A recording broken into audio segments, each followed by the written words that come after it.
Leon ni neno la Kiitaliano lililotokana na neno la lugha ya Kilatini lenye maana ya simba. Katika milki ya Roma, simba hutumika kama ishara ya mamlaka ya kifalme, hivyo kulifanya jina hilo kuhusiana moja kwa moja na nguvu, ujasiri na uongozi. Na hilo ndilo jina ambalo Kardinali Robert Francis Prevost amelichagua mara baada ya kuchaguliwa kuwa kiongozi wa kanisa Katoliki duniani, yani Papa, katika mchakato uliohusisha makardinali zaidi ya 131 kutoka ulimwenguni kote katika conclave iliyofanyika Vatican. Kardinali Robert Francis Prevost amechaguliwa kurithi nafasi iliyoachwa na Papa Francis wa kwanza aliyefariki dunia Jumatatu ya Pasaka.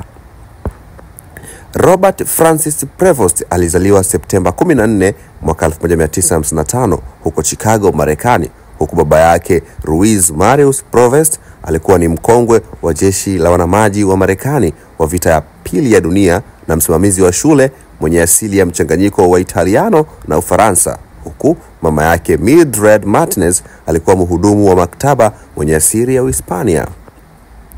Prevost alimaliza elimu ya sekondari katika shule ya seminari ndogo ya Agizo la Mtakatifu Agustino mwaka 1973, huku akihudumu kama mvulana wa madhabahu katika kanisa la St. Mary's of the Assumption kusini mwa Chicago.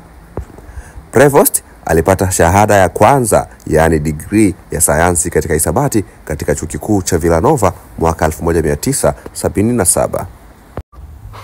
Baada ya masomo, Prevost alitumwa kama misionari nchini Peru, ambako alihudumu kwa zaidi ya miaka 15 akijulikana kwa kujitolea kwa dhati katika huduma za kijamii, kiroho na kielimu, hususan katika mji maskini wa Trujillo. Aliwahi pia kuwa mkuu wa shirika la Augustinian duniani kuanzia mwaka 2001 hadi 2013, akiongoza jumuiya hiyo yenye wanachama katika zaidi ya nchi 40. Mwaka 2014, Papa Francis alimteua kuwa askofu wa Chiclayo, Peru, na baadaye akamleta Vatican mwaka 2020, ambapo alianza kushika nafasi mbalimbali muhimu. Mwaka wa 2023 aliteuliwa kuwa mkuu wa Dikastel ya maaskofu, idara inayosimamia uteuzi wa maaskofu duniani, nafasi aliyoshikilia hadi uchaguzi wake wa kuwa papa. Papa Leon wa 14 anakuwa ni papa wa kwanza kutoka Marekani na Amerika ya Kaskazini kushika nafasi hiyo, na anashika nafasi hiyo baada ya Papa Francis wa kwanza kufariki dunia siku ya Jumatatu ya Pasaka. Na huyu ndiye Papa Leon wa 14